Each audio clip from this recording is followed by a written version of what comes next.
Welcome to Savage Minds. I'm your host, Julian Vigo. Today's guest is Alice Sullivan, a sociologist and head of research at the UCL Social Research Institute.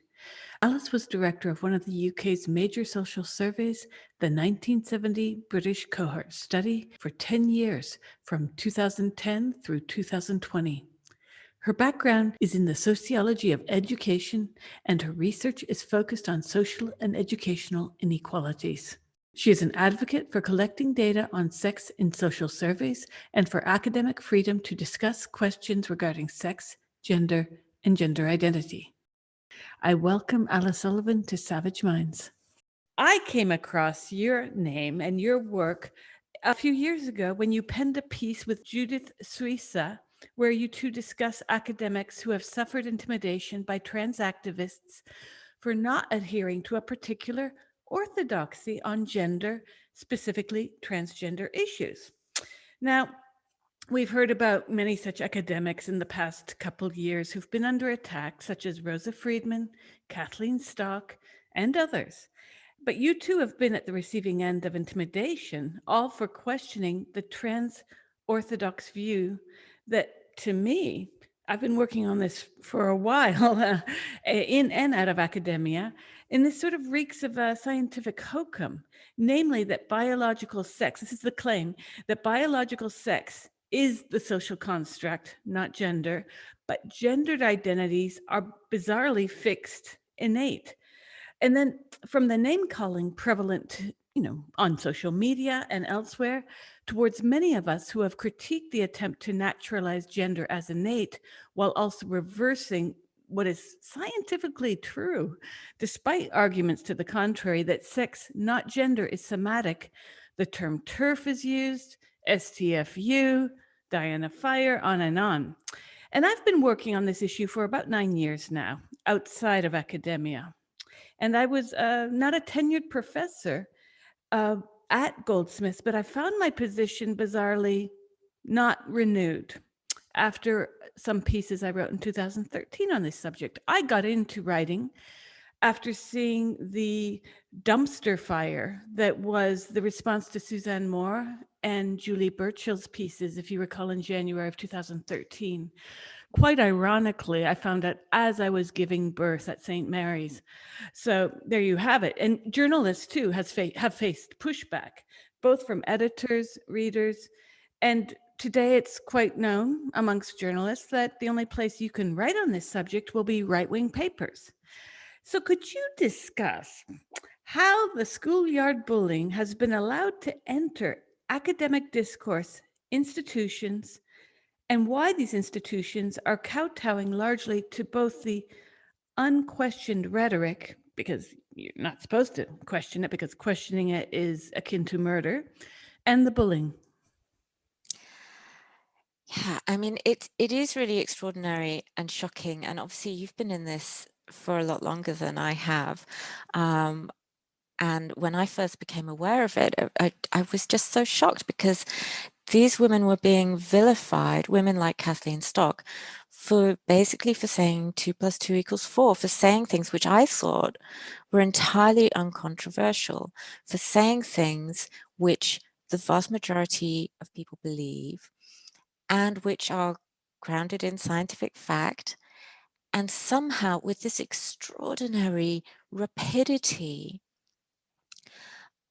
all of this is, the idea that, that sex is a continuum, or there are 5 sexes or something, sex isn't really real. We're just supposed to accept it just like that, and you're not allowed to talk about it. So, if they had great arguments and evidence for their claims, I'm sure they'd want to talk about it, but they don't, so they don't want to talk about it. But I have never seen anything like this. And obviously academia is not an ivory tower, and we're affected by what goes on outside.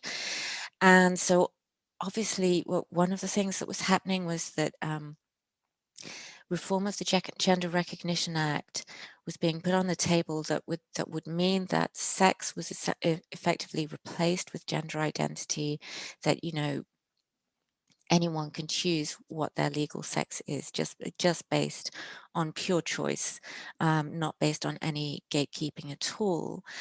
And so then you have two slogans: trans women are women and no debate, and they go together. These are we're proposing dramatic, extreme legislative change, and yet you're not allowed to talk about it. I've honestly never ever come across that before within any democratic society on any issue. The idea that you're proposing a change, but you don't want to talk about it. So that was when I first came across all of this, obviously a lot more recently than you did, I was just completely gobsmacked by it. Hearing about Maria McLachlan being attacked at Speaker's Corner, you know, women being attacked by male-bodied people who feel like they're doing a great thing. It's really progressive to beat women up in order to shut them up. Amazing. Alice, you know, I think what really got me is I come from a background of comparative literature and cultural anthropology.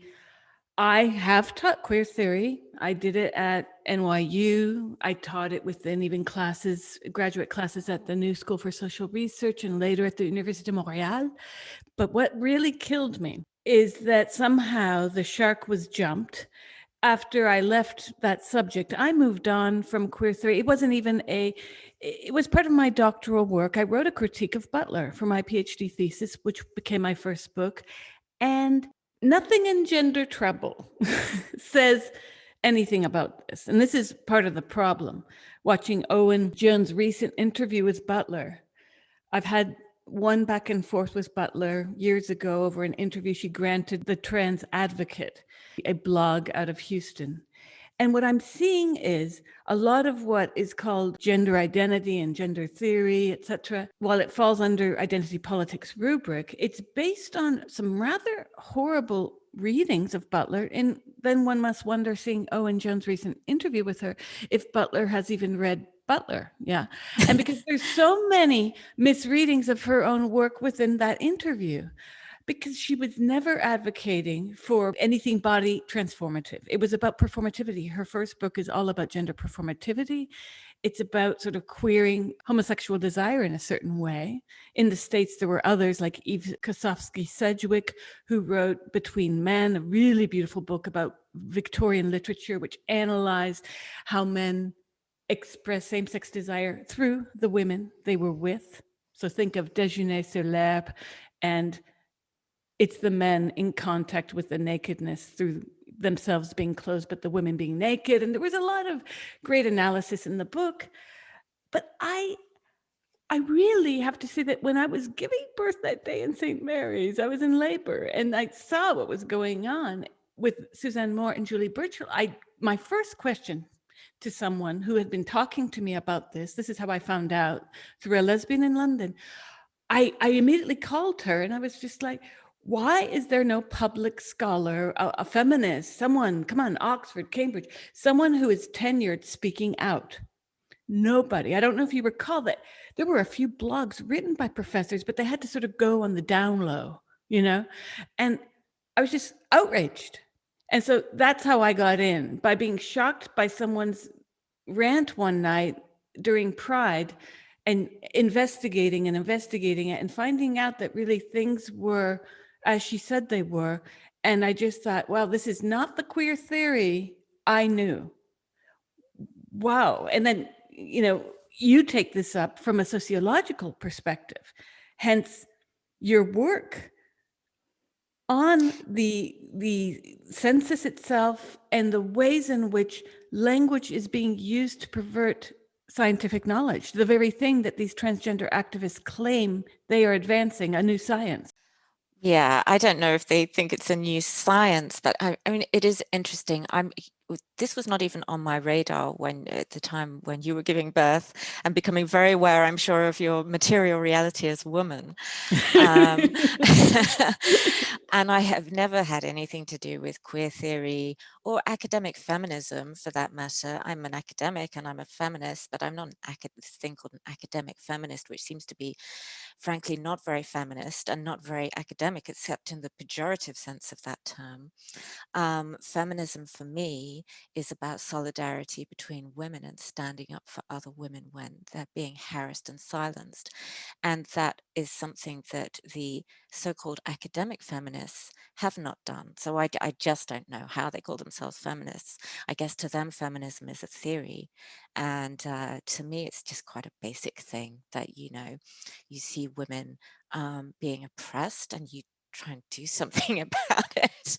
So I am not interested in reading Judith Butler and playing around with this kind of pretentious nonsense. I've always been very hostile to all of that because I'm an empirically minded sociologist, and I crunch numbers, and I'd always just ignored that kind of stuff because it's got nothing to do with me. But what's amazing is the kind of overreach that I can't ignore those people anymore because they are now trying to determine what I can ask in a questionnaire. And that's the ambition of it is actually amazing. They kind of want to take over the world. And this is why we have to fight back, because sex is a category across, obviously biology and all of the human sciences, all of the social sciences, and philosophy, anything conceptual that talks about human beings. So to say that you cannot talk about sex, which is in combination with age, it is the most fundamental demographic variable. It is the most fundamental thing to your life in all sorts of dimensions of life. And these people are saying you can't talk about it, you can't collect data on it, and not only you can't do that, but it's evil to do that. And yet they come from this place of kind of, initially it seems like extreme relativism, like, these concepts aren't as clear cut as you think they are. And then they go to, and you're definitely wrong and you're evil. And it's like, well, okay, how do you combine this kind of what sounds initially like they're trying to be really sophisticated and go, oh, things are more complicated than you think. And then they end up in this place, which is fundamentalist. It's really interesting. Well, it's always what we call, a friend of mine, we call this the crazy straw argumentation process, where it starts off with, well, we're breaking, I don't know if you remember, this was popular about 5 years ago, well, we're breaking down the gender binary. And then you're like, okay, explain to me how this is breaking down the gender binary, instead of arguing for the fact that men can and should be welcome to wear makeup, high heels, stilettos, fishnets, and jogging outfits that are bright pink, if that's how you are perceiving gender. And then they go back to, oh, but you're reducing us to what's between our legs, And it goes in this very strange, twisty shape logic that ends up refabricating the very misogyny and binarisms that we've been fighting for like hundreds of years, historically. And I find this so frustrating because you end up, you see it on Twitter. In fact, when I mentioned I think they're redefining biology, I'm referring to a tweet that someone made to me about an hour ago saying that I should get informed and get educated about science because things have changed, right? So I'm like, great. I said, look, when you can point to me, to a person who was born from their father's penis, I'm all ears. But this is the thing, and not to be snarky, because I understand. I just interviewed Ray Blanchard 2 days ago about gender dysphoria, his work on autogynephilia, which is much hated by some of the trans community, but actually much supported by another part of the trans community. And Ray was telling me that if he had years ago any kind of patients who actually thought that they were literally becoming the opposite sex, he would not be able to approve them for follow-up treatment for surgery and hormones. And he said these would be warning signs. And he was critiquing the politicization of this. And I find this fascinating, of course, because I'm looking at this anthropologically. And, you'll see trans activists finger pointing feminists saying, well, you're getting your own medicine. And what they're referring to is the 70s.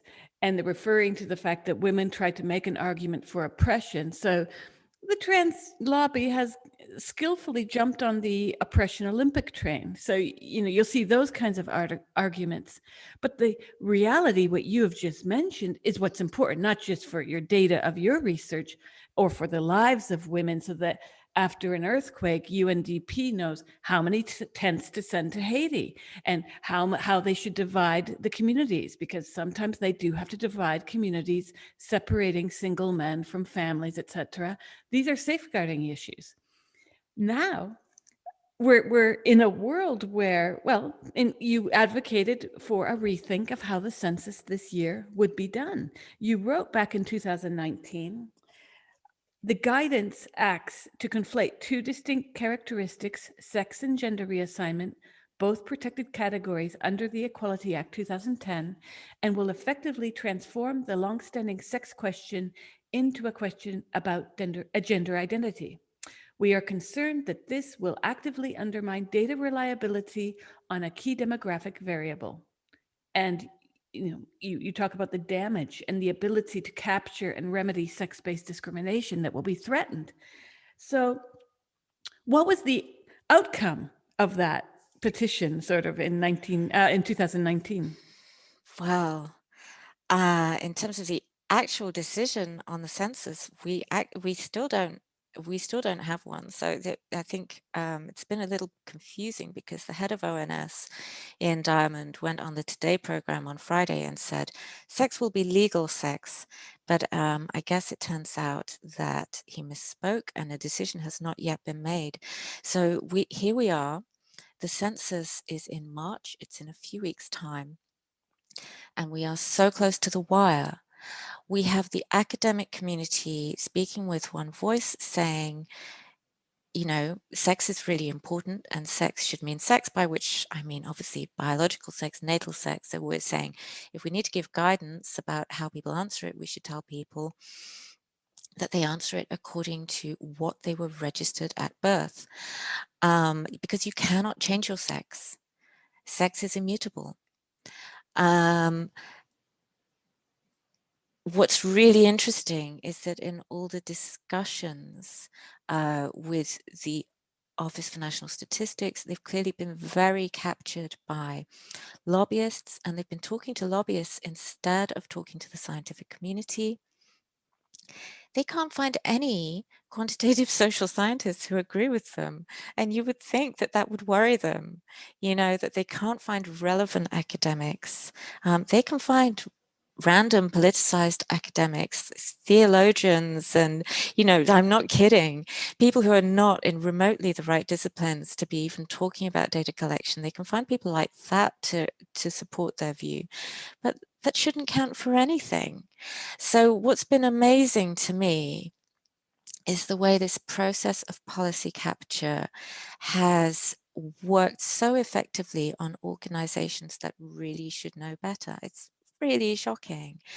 Part of what happened to me, of course, after organizing that letter was that I was no-platformed by the National Center for Social Research. So they had organized an event on the measurement of sex, and that was an event between the National Center for Social Research and the Office for National Statistics, and they're working very closely together on the census. So this matters. So the event was cancelled, and I thought, that's interesting. And I did a subject access request on the data, which means that I got all the emails that named me.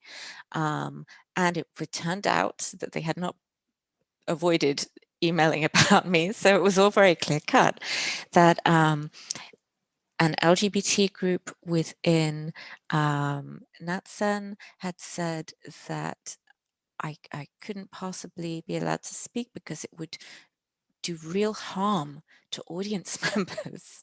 It's extraordinary. Well, I just got stabbed by a vowel you said, just so you know. Yeah. This is absurd. This is what we're told, that words are murder.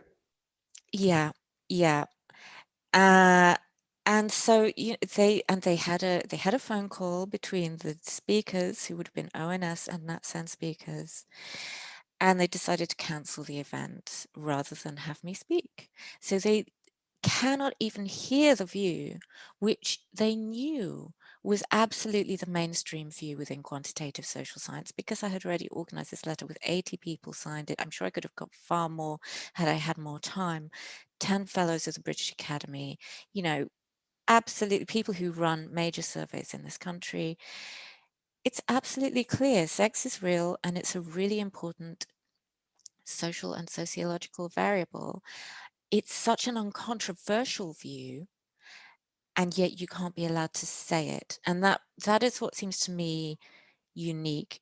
Other topics where people have been silenced at least have been kind of genuinely controversial, in the sense that the people being silenced are expressing a minority view.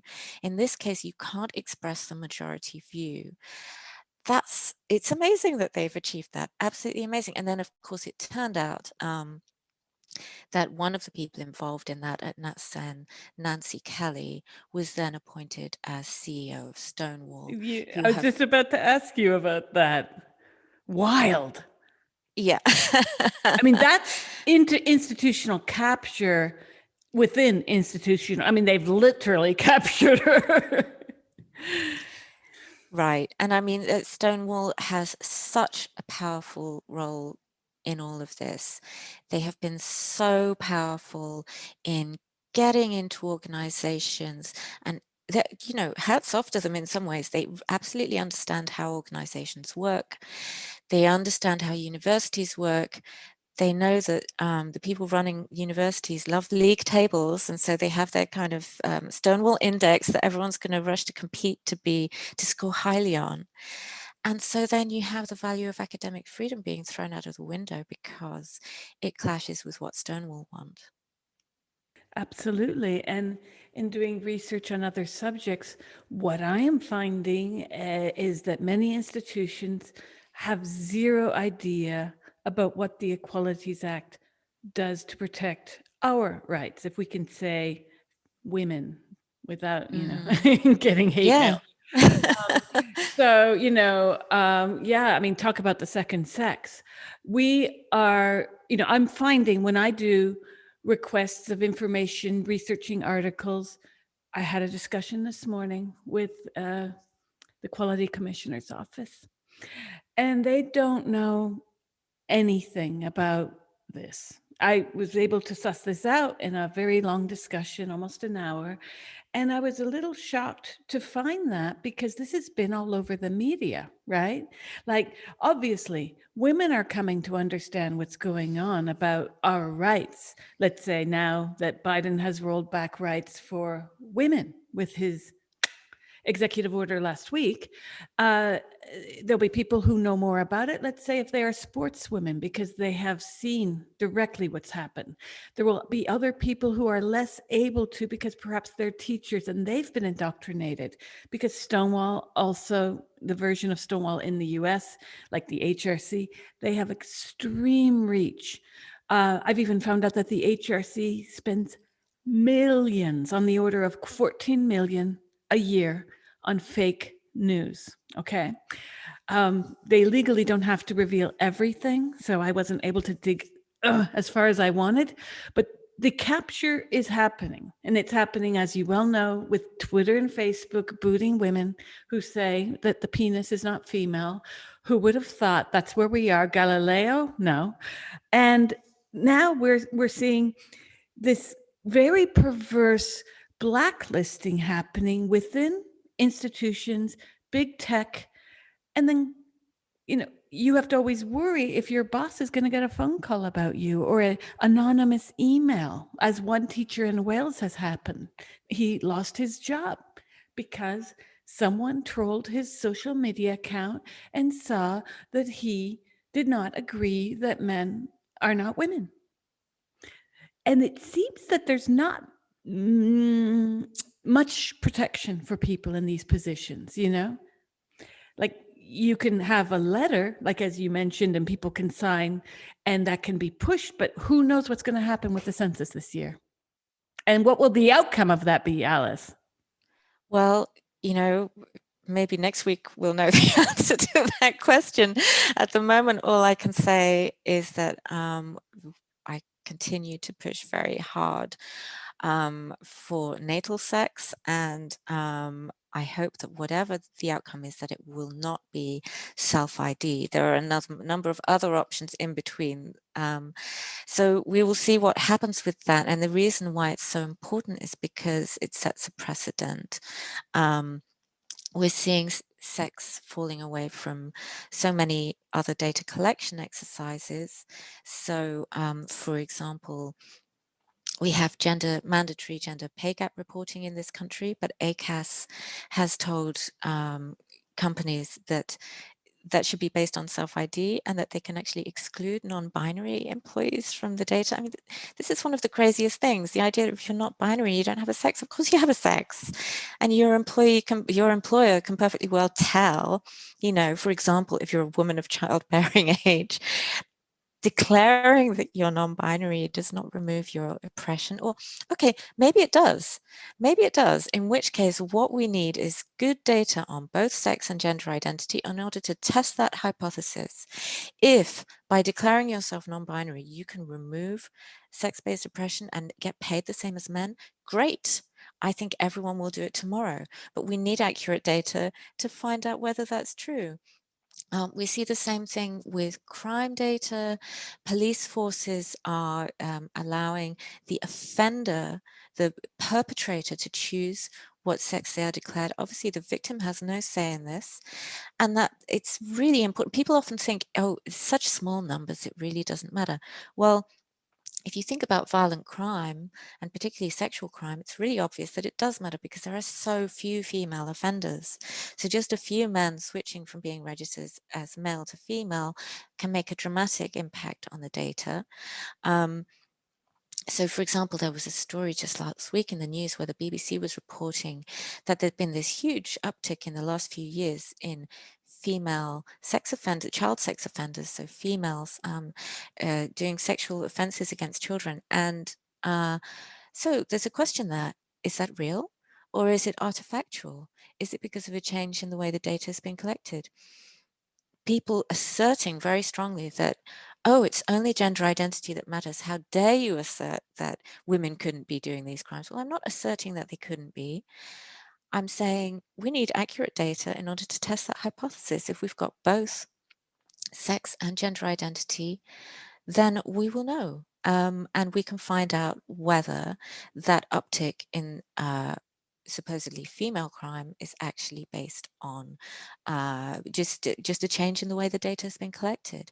Why would anyone possibly object to accurate data collection? It's only because they do not want it to be possible to say that sex matters and to demonstrate it clearly. I think deep down they know. But proof denies faith, and so it is a faith, and the whole idea to them of collecting data which might test their faith is completely sacrilegious. I wrote a piece about this years ago. I called this a type of auto da fe, where we must pass a religious test of torture. It's ridiculous because it's almost funny too at the same time, because I'm like having to remind people, that we can think even though we have a uterus, right? Because that's the insult, is that suddenly I guess I should have introduced you and said, okay, now shut up because you're a woman and we'll let the dude in the room talk, because that's sort of what's going on. I mean, I do know people, as most of us know, people who identify as transgender. My views, however, about the willingness to capitulate to certain myths, for me personally, has changed. And one of the reasons why it's changed is because I realized, like, I was a student, I was taught these texts, and I was also raised as a female to be sympathetic and to watch out for people's feelings. And I do think that has been somewhat of an own goal for women. We have bizarrely been nice about it. Hence, we're left with this monster of having to say, but wait, isn't rape something that you have to legally have a penis to do? So it would be literally impossible that a woman is, like when we see an article in the news, And women are starting to raise the questions more and more about this, including women who, like me, 10 years ago, were very, oh, but she's just a poor soul who identifies as a woman, and what's the harm? And as Ray Blanchard said to me the other day, well, back in the day, these were anomalies. At his center in Canada, there were 12 referrals a year, not the 4,000% explosion that has happened with the Tavistock. So I have to wonder why people are refusing to see what I view as a really vicious misogyny at the heart of this. And I say this not to paint with one brush all trans people, because God knows not everyone's the same, but the lobby. And the lobby includes non-trans identified people as well, by the way. Oh, of course, yeah. Yeah, and that's important to know, yeah? Yeah, so I even try to move away from talking about trans activists now because it has the word trans in it and makes it sound like you're talking about trans people who are activists, and that's not it. So I try to talk about gender identity extremists now, because actually most of the gender identity extremists that I have had problems with have not been trans at all. They're just men who don't like women and want to shut Exactly. women up. And it is amazing that women are constantly being told to be kind, and we're also being told to, choke on a basket full of cocks and die in a grease fire. So where is the kindness towards us? It's absolutely amazing that people are willing to see that as progressive. I'm sorry, just I remember the Cox comment, and I Yeah. was thinking at the time, I'm like, how vivid. Yeah. Yeah. Like, Well, I've never seen a basket full of cocks, but yes. yeah, it's It's something out of like the Decameron or something. Like, oh, a basket full of cocks. It sounds even something that could be part of the 12 days of Christmas on the 12th day of Christmas, a basket full of cocks. And so, yeah, I mean, why not? Right. I mean, but this is the thing, is there's a sense of MRAism at the core here. And I find it appalling when you're having reasonable discussions with people and they go sour online because someone says, and leftists get this, I mean, true leftists, not neoliberal types, but they're saying, well, no, I adhere to a historical material reading of culture and history. And so gender identity actually flies in the face of that. And I was watching an interview today with Jyoti Brar, who's, very active on the left in the UK. And yet she gets slack for this. Everyone's getting slack who pushes back. So ironically, after I wrote my 2013 piece, I was the subject of a defamatory piece by Jacobin. I was like, oh no. I asked for a repost, not possible. They would not allow me to respond.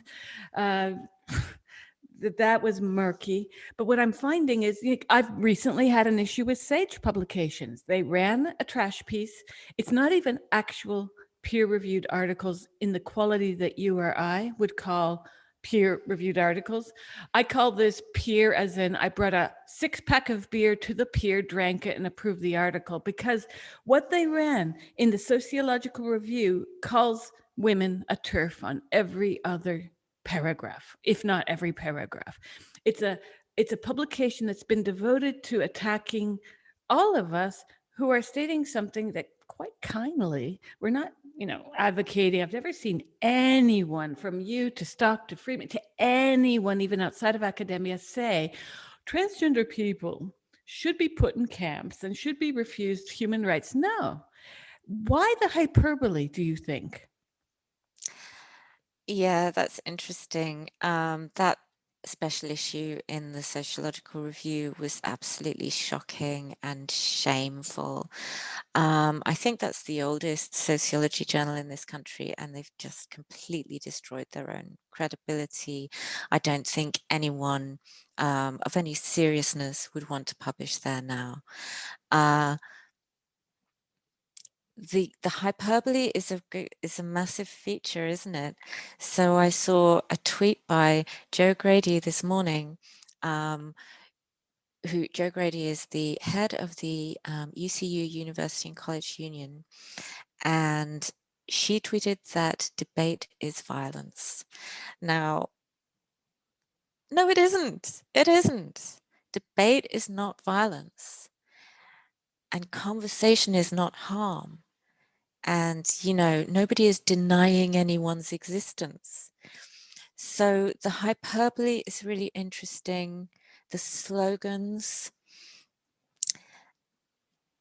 And yeah, it's depressing. It's really depressing to see that, particularly on the left, and to see it in combination with the denial of free speech as a worker's right in a democracy. If you don't have the right to participate in democracy without getting fired, then free speech only exists for people who are, you know, independently wealthy or something and don't need to care about getting fired. So this should be something that the left care about a lot. And instead, we have people who are trade unionists and see themselves as being on the left, spending their time trying to hound and harass people, trying to get women fired, when, you know, I was brought up to think that the trade unions are there to stop people from getting fired, to protect the rights of workers against harassment and abuse. I find it quite devastating, actually. I think that it's so disappointing for so many women that the left and the unions have abandoned us, but it's also very disappointing that they have abandoned civil liberties as a value, because it just completely gives that territory over to the right. Free speech and academic freedom are just right-wing talking points. It's so ahistorical. It is so short-sighted. What makes them think that they're not going to be next if we don't protect those values? This is what I have been working on for the last month. I am horrified by the clampdown on free speech before 6th January. But what really got me about 6th January is how we're seeing the media dance around and institute censorship. They dance around it being called censorship, as you know, many leftist journalists and just journalists themselves. I mean, you know, many journalists try to step away from any political affiliation, but they've noticed how the Capitol in central Washington has become a military lockdown. And there are people like Glenn Greenwald who've been writing about how this is becoming a metaphor for free speech, because it literally now is, in terms of that specific geographical site. But we saw it. We saw it with Meghan Murphy kicked off Twitter. We saw it with Posey Parker kicked off Twitter. People are getting kicked off Twitter for saying that men cannot be women, something that Ray Blanchard, one of the top psychologists in the field, one of the earliest researchers in this field, has stated. So we're in a Moebius strip of sorts, where there are two realities existing on both sides of the strip, and never the two shall meet. Because I think fundamentally, as much as I'd love to see, like I do want to see Palestinian rights, I think that is doable. But this, I actually don't think there is a bridge in terms of the realities being posited. On the one hand, that gender is a social construct, and the other, that sex is a social construct, and that gender is in my brain. And so this leads me to address with people who work in this field, what does it mean? I asked both Ray Blanchard and Will Malone. I said, well, why not tell a patient, oh, you identify as a woman, okay, get in the kitchen and make me some lunch. Why not that as the cure? Simply because what we are seeing, and it's not a coincidence that women are pushing back. We recognize these hallmarks of sexism, and people are saying, but no, sit your pretty little brain down there. This isn't sexism. What this is, it's progressive, and you just don't understand it. So I'm going to mansplain it to you. Oops, I'm going to explain it to you. And this is what's been, I've literally witnessed this since I started into the research of, like you, I actually never considered myself a feminist. I never did feminist research because that was sort of already overtaken in academia by gender studies, queer theory, etc., even cultural studies to a certain degree in the US. But now we're seeing this trajectory of science is being, rewritten. We're TERFs for saying that men cannot be women, and we are denying human rights by having the discussion. Why is it? And even, oh my God, what you guys went through in the panel 2 months ago at the GRA panel, I was floored when Peter Gibbons said, I'm going to read his quote. Could you each confirm for me your view as to whether a trans woman is a woman and whether a trans man is a man, please? And I thought, well, these are questions that reflect more about religious indoctrination and capture of even the government, as if we were back in McCarthy's America, where people were regularly asked, are you now or have you ever been a member of the Communist Party of the United States? Right. And it's a mantra. No sane person could really believe trans women are women because they wouldn't be trans if they were women. So, I mean, it's very straightforward. No, of course they're not women. There might be some circumstances where we're able to treat them as though they are women and other circumstances where we're not. I mean, obvious circumstances like sporting competition, where it's obviously completely unreasonable because bodies matter. So let's have a conversation about it. We can't have a conversation about it if people just insist on repeating slogans and trying to get other people to endorse those slogans. That is brain dead. And I find it so depressing that an elected member of parliament would talk in those terms, but then it's absolutely commonplace. You know, he's not the only one talking in those terms. It's honest. It makes me wonder what happened to all the grown-ups. What happened to all the adults? It feels like we've descended into some kind of kindergarten. People just playing games with words.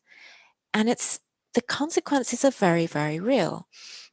So you talk about Blanchard saying that actually someone thinking they could literally change sex would be a red flag. And that's really interesting because actually, how can you possibly give informed consent if you're being lied to?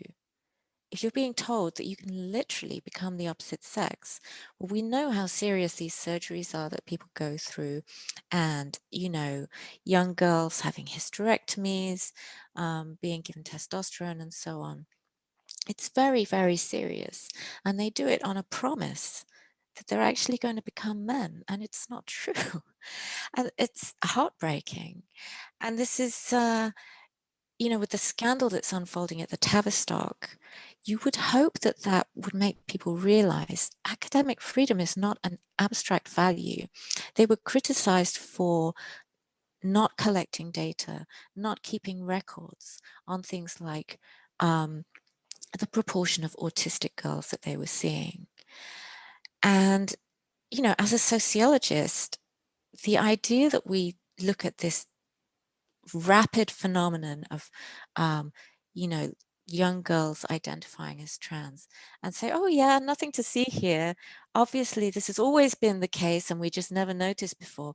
Well, no, this is a social change. Let's interrogate it. Let's find out what's going on.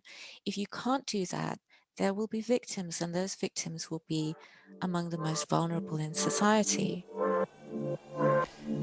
You're listening to Savage Minds. We hope you're enjoying the show. Please consider subscribing. We depend on listeners and readers just like you. Now, back to our show.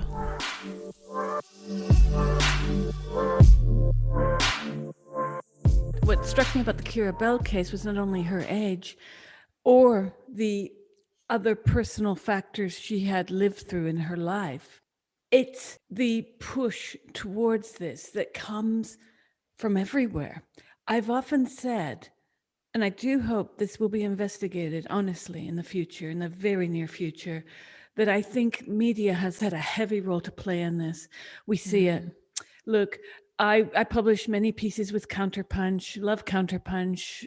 I'm a committed leftist. But at a certain point, my editor said, Julian, we can't run any more gender critical pieces because we get harassed too much. And I get it. And we did. My first article with them, we got over 100 death and rape threats. I had to leave Britain God. for several months. I was frightened. I had just given birth. They were rape threats directed at my 6-month-old daughter. It was really like, people warned me, and I thought I was like, I was in the U.S. Army. I have been shot at by contras when I lived in Nicaragua. Like, I've been through a lot of stuff. I thought I was tough enough, and that sent me around the bend a little bit, and I had to get away. That said, I am so alarmed by the way that media is not being objective at all. And people like Kira, others even younger, even today, they read these brave and strong stories. They see a way of committing themselves to a social project even. And it's interesting because, your field and mine are somewhat related in that we're seeing a demise of society in certain ways and a recreation of these societies virtually. Blanchard talks about this. The rise of the internet has paved the way to the politicization of gender. Now with lockdown, people's only communities may very well be, in most cases, the internet. And there's a sense of wanting to belong that these treatments offer, especially to the young, immature mind. No offense to young people listening to the show, but I have done things even at the age of 25 I wish I hadn't done, Our brains are still developing. And we're searching out our peer groups in adolescence. We're even doing that in our 20s. We're looking for belonging. We're looking for people to reflect upon, to hear us. This seems to be a cocktail now with COVID and lockdown for more disaster. I'm wondering if you've given thought to this. Right. Yeah, we have an absolute crisis in children and young people's mental health in this country. Obviously, not just in this country, but the figures in this country are very, very clear when you compare current generations of youth to previous generations. Their mental health is terrible, especially girls and especially LGBT youth. So they are more likely to be depressed and self-harming and even have made suicide attempts by far than previous generations. So something has gone really, really wrong.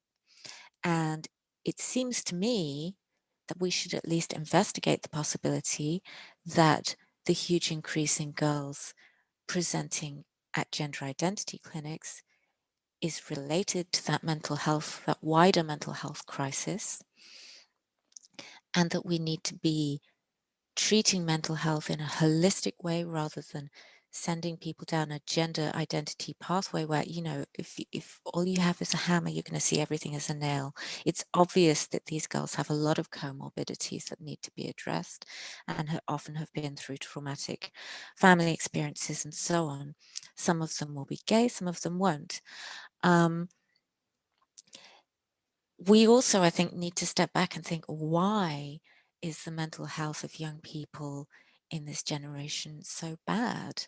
There are so many things that are different about young people's lives now than those of us who grew up in, 70s and 80s, that there are lots of hypotheses.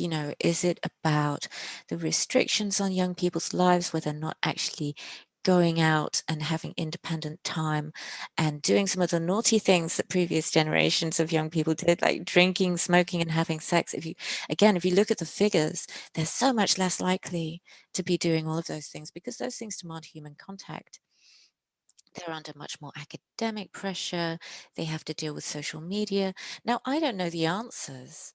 I don't know which, if any, of these things are leading to this crisis of mental health. I don't know to what extent it might be that, young people are more likely to admit that they're having problems, perhaps.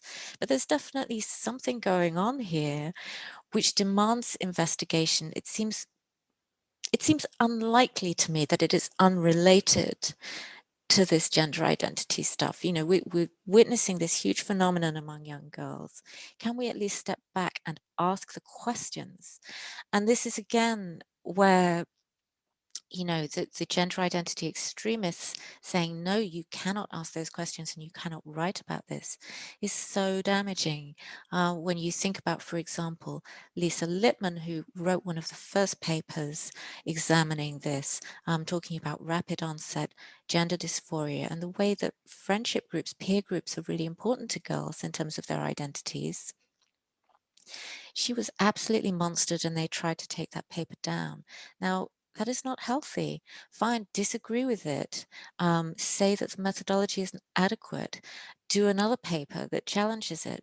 Why do you want to remove the conversation?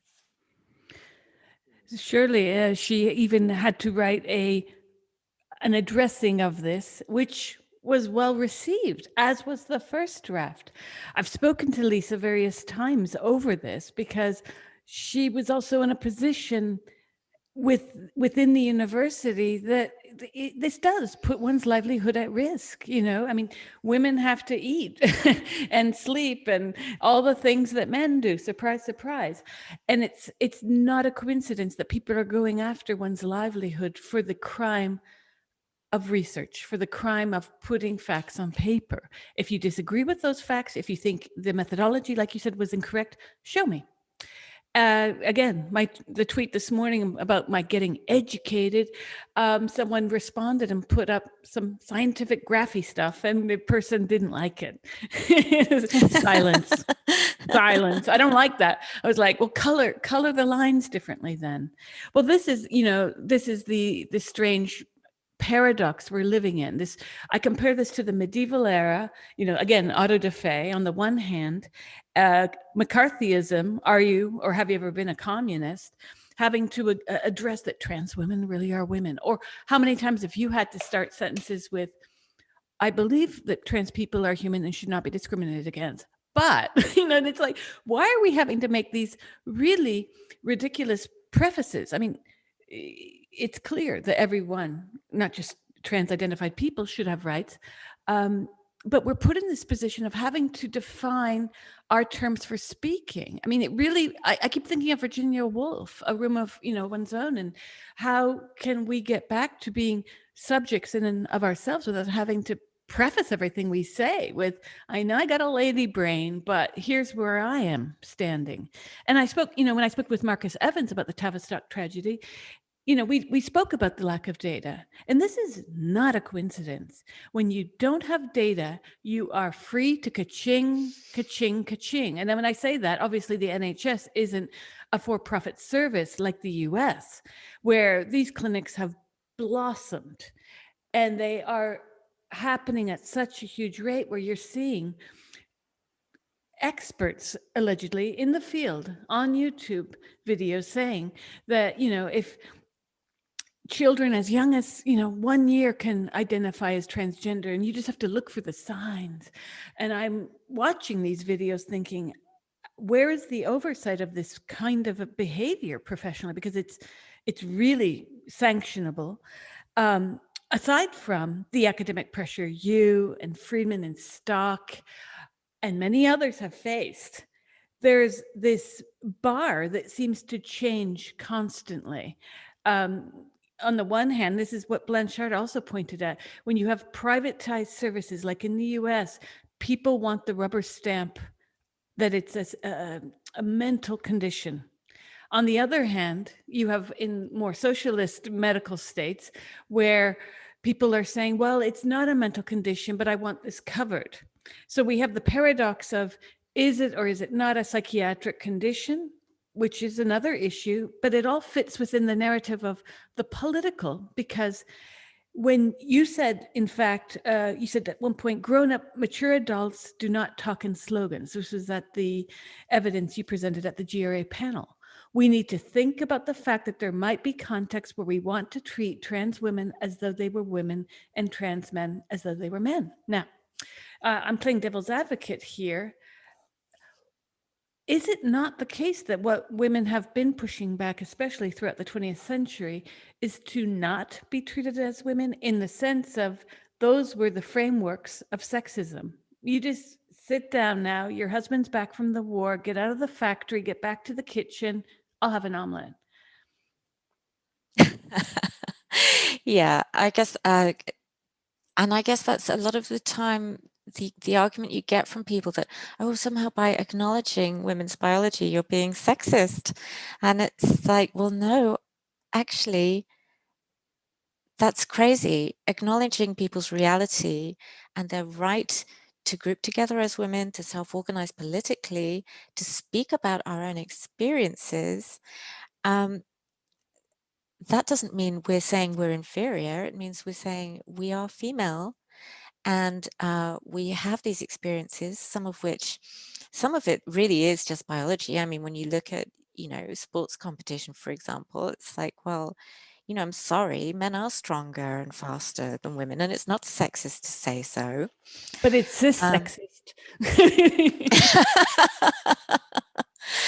but also some of it is socialized. And, if you look at it, and sometimes we might not know to what extent a particular difference is socialized, or how much is nature or nurture. We might not be able to completely unpick it. But in a way, it doesn't always matter. The point is you want to know, for example, are women underrepresented in STEM subjects or in IT or whatever, in order to, understand, that might be your question, that might be your research question. What are the reasons? And if you muddle up the data and you're not allowed to admit that actually, oh, hang on a minute, trans women don't actually seem to look like women. They, for example, they seem to be quite often overrepresented in things like IT, which women are not overrepresented in, in fact, are very underrepresented in. So there's some differences. And, Right. okay, so being trans isn't the same thing as being a male who identifies as trans. It's not the same thing as being a woman.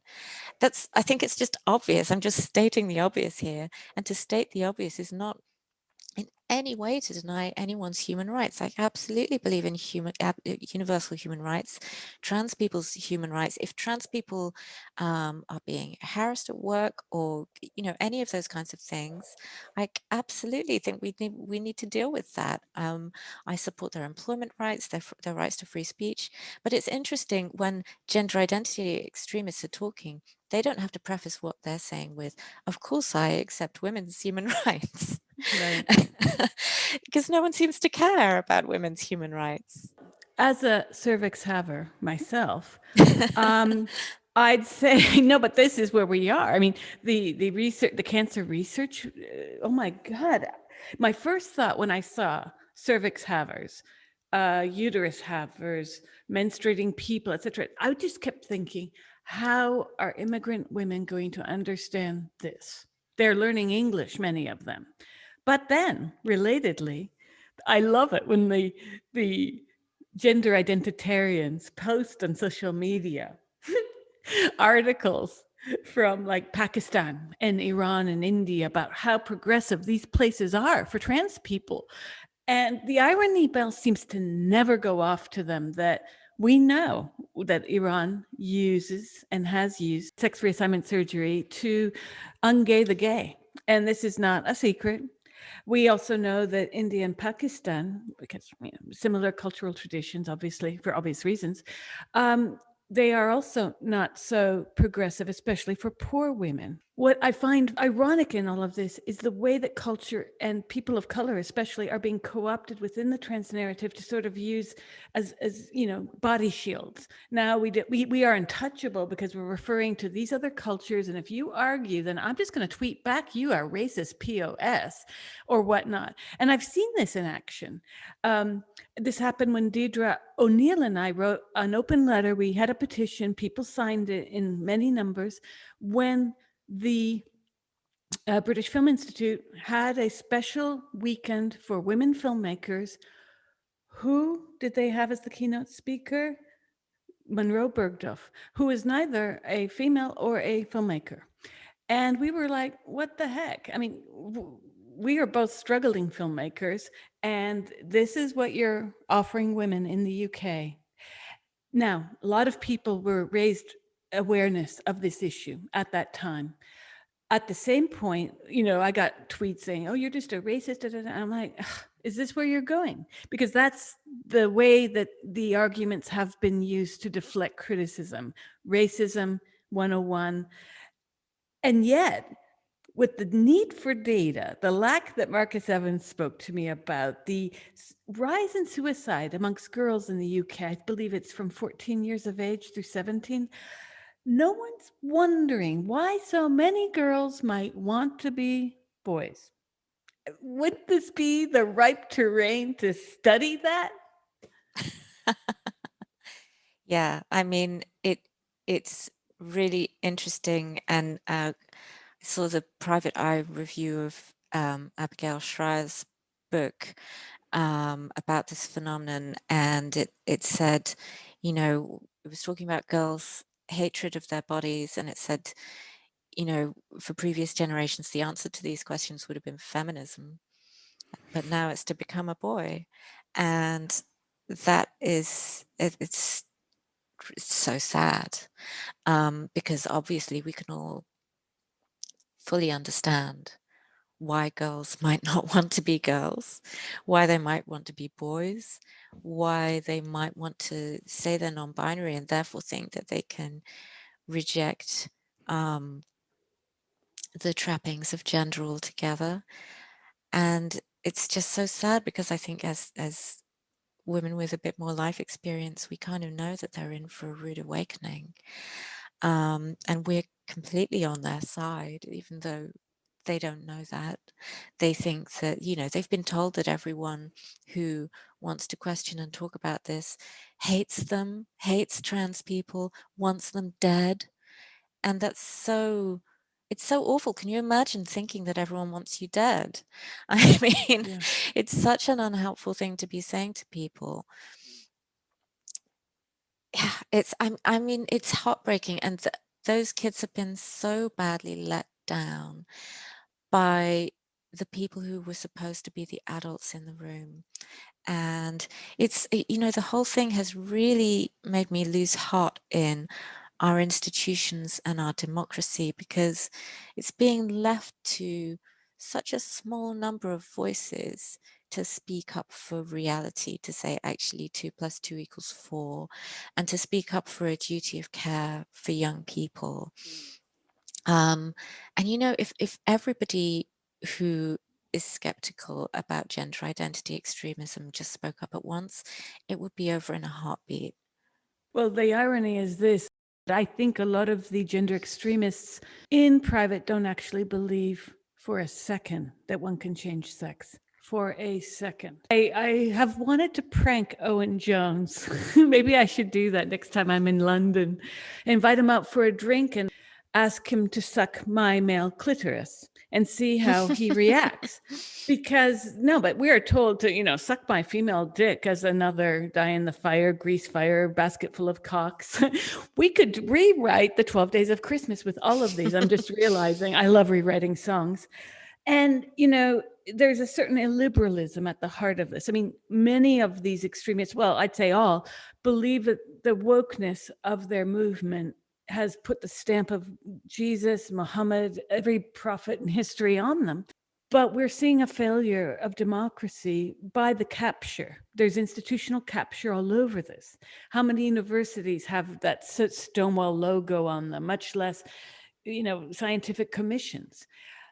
And my hope is that we can question these organizations as individuals, that Stonewall might be made to answer for why it's pushing transgender ideology. And I mean from a structural point of view, because my whole theory about these organizations like the HRC in the States and Stonewall is that their mandate sort of fizzled out when Crixivan was invented. And since 1996, gay men, and mostly at that point, the demographic for AIDS was largely heterosexual, people forget, they started to be able to live normal lives as if they were taking insulin for diabetes, in a sense. So from then on, these organizations were like, oh, what do we do? So then a little bit they jumped on the gay marriage wagon, But they realized that there was not enough to, that would be solved or not, but there was not enough interest even within the community for this. And trans became the next moneymaker. And my hope is that there can be ethics committees even that overlook all NGOs, all charities, that make them update their terms of I guess their mandate, so to speak, and what they're doing and why they're doing this. And I don't mean just for gender. I saw huge abuses within NGOs in Haiti when I was doing research there. And it really was clear, and Haitians will tell you this. They've been here for 40 years. They're here making money. They're getting international money. They claim like the 2 billion that the Clintons were supposed to, I'm sorry, the 10 billion that the Clintons were supposed to give to Haiti. Where did that go? People were really outraged by this. They say the money isn't going to us, the money's going to their own infrastructure, getting all these people who are graduates of Ivy League and Oxford institutions to come here and say, I'm working on this project. They get paid loads. It's scandalous what went on there. And there was no oversight, zero. And I do think that we've really got to keep a keen eye as to why these institutions are pushing narratives. Because when you talk to actual trans people, the trans person on the street knows that they actually literally have not changed sex, the large part of them. And they struggle with issues just like you and I, right? I mean, as they say, putting one pant leg on at a time and, dealing with lockdown and friendships, love, so, it goes on. Yet this has been hyper politicized to such a degree that one can only result in the answer of misogyny as to why this has happened. Because there seems to be this huge underbelly of misogyny, especially on the left. Like, the voices speaking are those on the left against us. And, it makes me despair for my daughter, especially, but also my son, how they're going to function in a world that's teaching them that if they don't think a certain way, they're sort of aligning themselves with Hitler. Yeah, yeah. I mean, it has been very depressing. I think it's not a left-right issue, and actually two of the most vociferous MPs that we dealt with on that committee, as you saw, were actually Conservative MPs who are obviously fully signed up to this ideology. But yes, a lot of men on the left have really shown their true colours. Owen Jones is one example, but there's lots of examples, and I've seen men that I know through new eyes. It shouldn't be a surprise when you look at things like the rape scandal in the SWP and so on, that men who have either been in those kinds of organizations or who have flirted with those kinds of organizations really hate women. But I don't think I ever really fully understood it before. And it's awful to see it how it really is. But in a way, the hard left worries me less than the sort of cowardice on the softer left, that they just don't want to talk about it, because it really increases the polarization when, for example, The Guardian just won't talk about this issue, even though they know perfectly well that several of their journalists really want to talk about it. And it's not just Suzanne Moore, sorry. It's not just that they don't cover it as a conversation point, they don't cover it from a news angle accurately either. And I think as soon as people really understand what's happening with things like women's sports, they will start to ask some questions. And so for The Guardian to really shut that down, it's so unhelpful, because we kind of think, oh, everyone knows what's happening because there's all this reporting in the Times, and there's been some great reporting in the Times, and so surely everyone knows all about this now. But I'm someone who grew up with The Guardian, and until recently I never would have read the Times, and it's only because I'm on Twitter and so on, which the vast majority of people aren't, that I'm seeing all this stuff.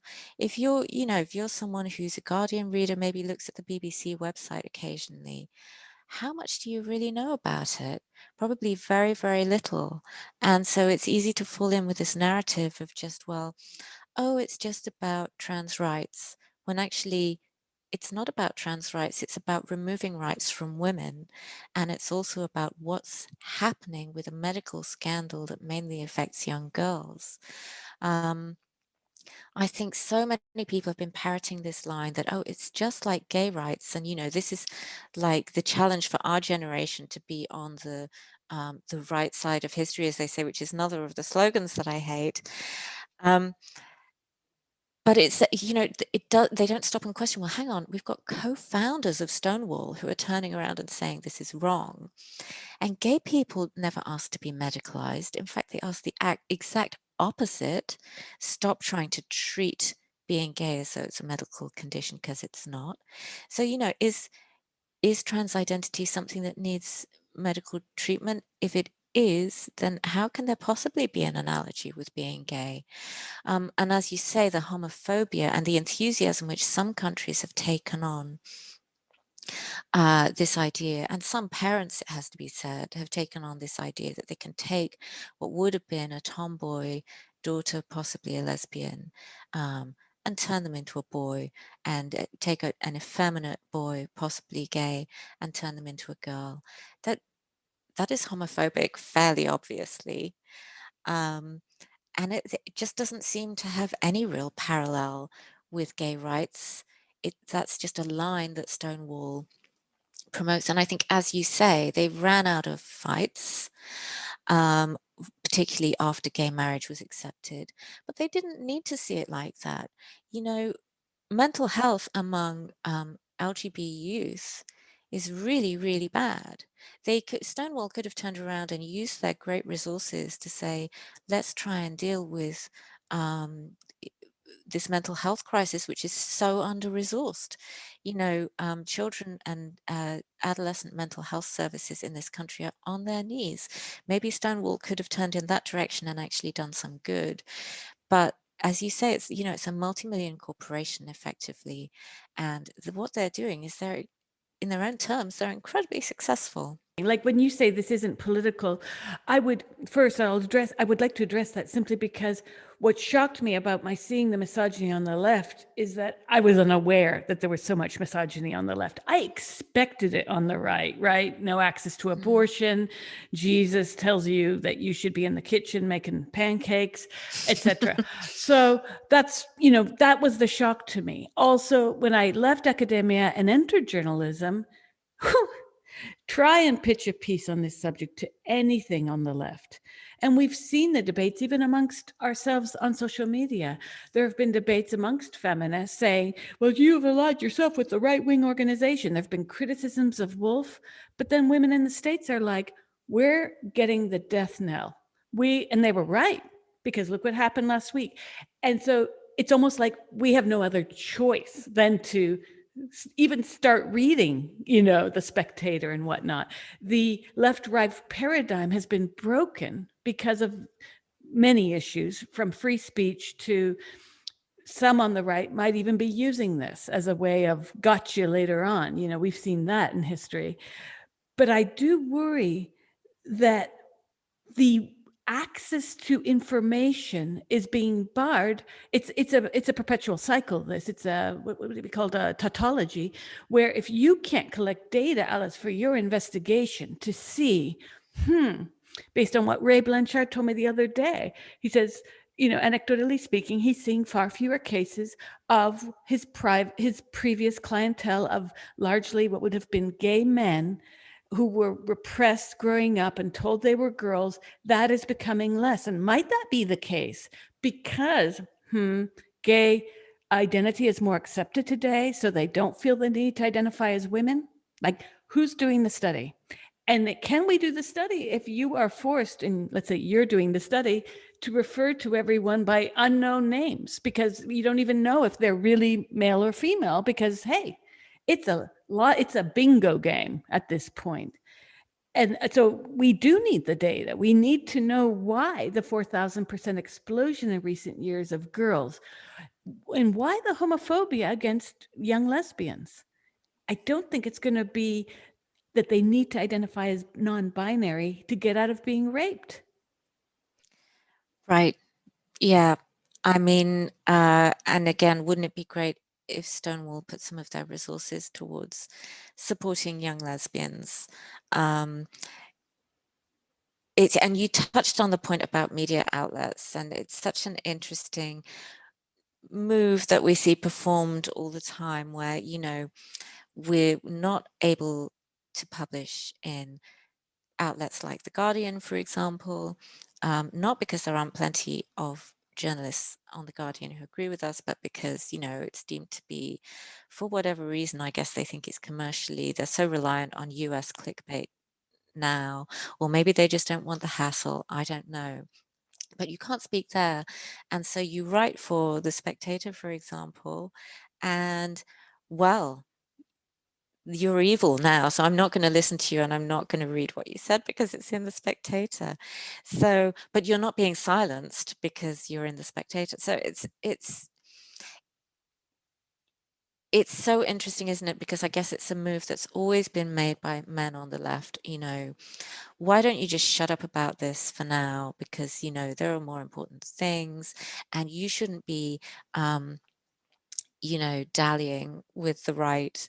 I think it's really difficult. We have to get our message out and people will make pragmatic, tactical decisions about how they do that. And it's going to be different in different countries and at different times.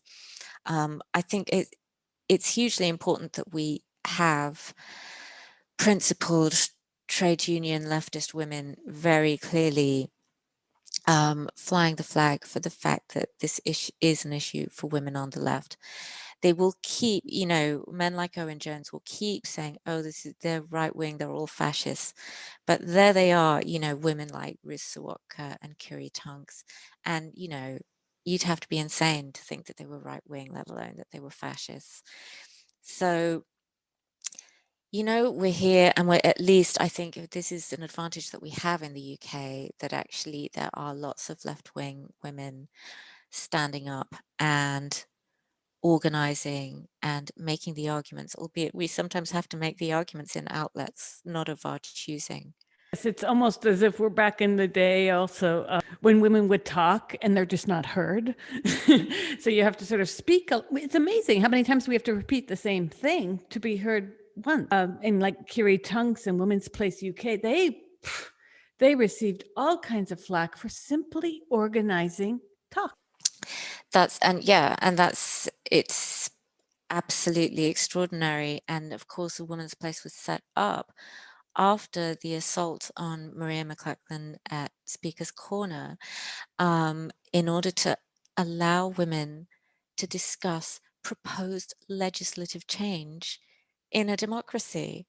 And, you know, the campaign to stop them from being able to even hold a meeting, so vicious. I've never heard of anything like it. Can't policymakers step back and think, hang on a minute, these people who are so desperate not to have their ideas discussed, why do you think that is? Selena Todd should have just identified as non-binary. Maybe she wouldn't have needed bodyguards, right?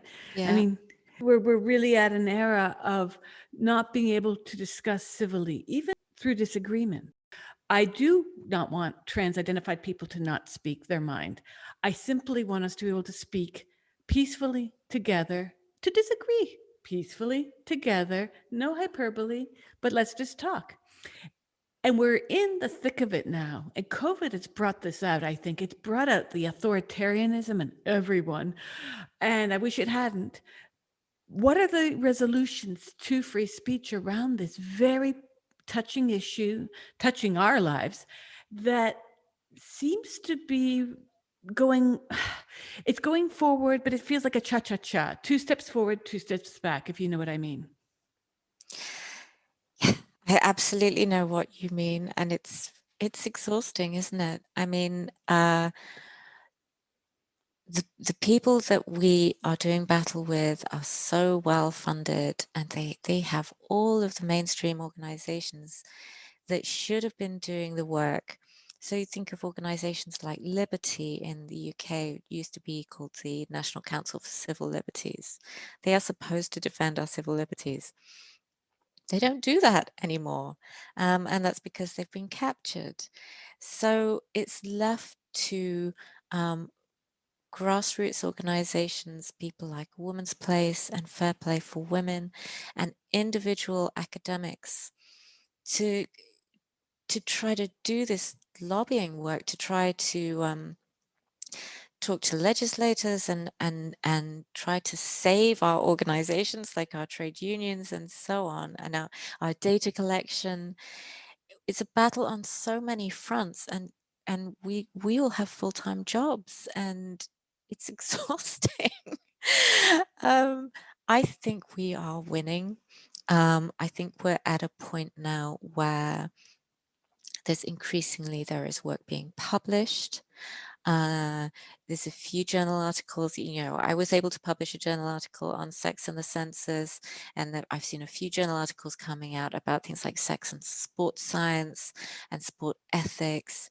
Callie Burt's article about the Equality Act in the US. So it's starting to open up, and as soon as that happens, and the journals realize that actually they're not dealing with the IRA, and their offices are not going to be firebombed, grow a spine. And I think once those arguments come out, it's going to be very, very hard for a movement which has relied from the outset on no debate to cope with debate, and to cope with evidence and argument. So I am optimistic, but I am also tired. And I think we need some new troops. But and I think we're getting new troops actually all the time. Like, I get messages from people all the time, especially from academics who are scared to speak out initially, and then they'll gradually, start to find their voice. And so, for example, the recent letter defending Kathleen Stock after that very ridiculous defamatory petition against her when she was awarded an OBE. A lot of people signed that who hadn't said anything before, and having signed it, they will realize that, okay, I signed that and I'm still employed and everything's okay, because they can't come for us all.